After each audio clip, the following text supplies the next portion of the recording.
이번 시간에는 학교폭력 가해 학생 조치 1, 2, 3호만 조건부 기재유부 관리대장을 작성합니다.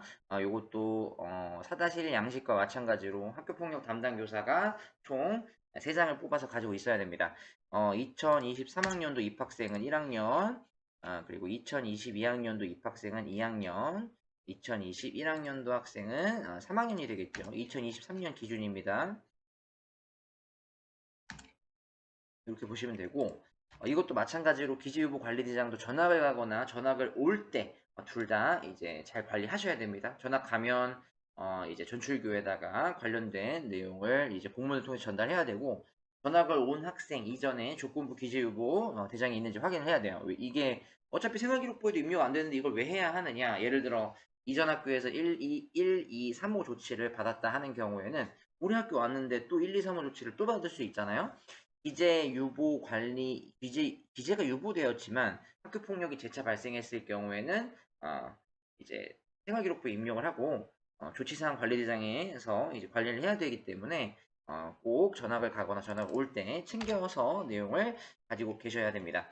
1, 2, 3호 같은 경우에는 두 가지 첫 번째 1, 2, 3호가 발생했는데 조치를 잘 이행을 한 경우 그리고 1, 2, 3호가 발생했는데 재차 발생하지 않은 학교폭력 단건인 경우에는 1, 2, 3호 건에 한해서만 조건부 기재 유보가 되고요.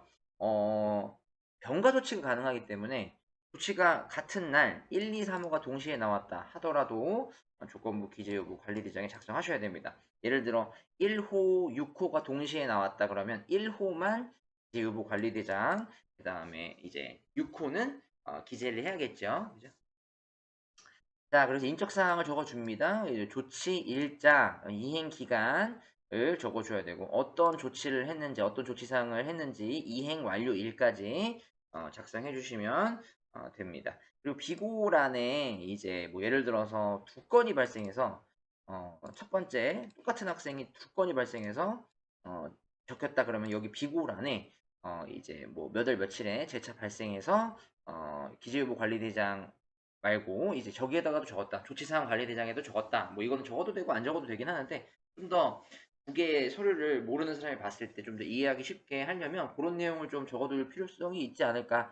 그리고 특이사항이 발생하면 비고란에 좀 적어두면 나중에 본인도 이제 시간이 지나서 봤을 때 이런 상황이 생겼었구나라고 이해할 수 있기 때문에 비고란은 보통은 비워두면 두지만 이제 특수한 경우에는 좀 적어주는 게 좋은 내용도 있을 것이다라고 생각을 합니다. 조치 일자는 교육장 내부 결제일이고 조치 이행 기간에 이행하지 않은 경우에는 해당 란에 취소선을 긋고 여기 관리대장이 아닌 이제 어디로 가요? 저기 어디죠? 그 이제 조치사항 관리대장으로 이제 적고 관련된 내용을 작성해야겠죠.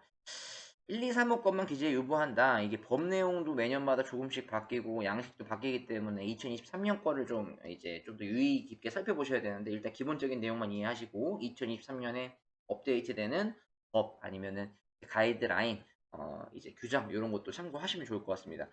가해 학생 조치사항 1, 2, 3호를 이행한 가해 학생이 동일 학급에서 다른 학교폭력 사안으로 가해 학생 조치를 받지 않은 경우에 한해서 조건부로 기재하지 않는다. 다만 해당 학생이 동일 학교급 내에서 다른 학교폭력 사안으로 가해 조치를 받은 경우에는 이전에 적지 않은 조치사항을 포함해서 기재를 해야 되고요.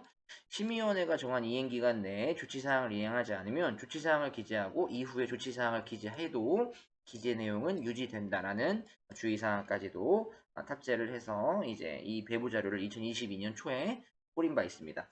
그래서 이것도 마찬가지로 이제 감사 나오거나 했을 때 또 제일 먼저 보는 서류 중에 하나이기 때문에 조건부 기재 유보 관리대장을 잘 이제 담당자가 관리하셔서 1년 동안 그때그때마다 작성해서 넣으셔야 합니다. 네, 오늘은 이제 양식 4-2 조건부 기재 유보 관리대장에 대해서 한번 알아보았습니다. 시청해주셔서 감사합니다.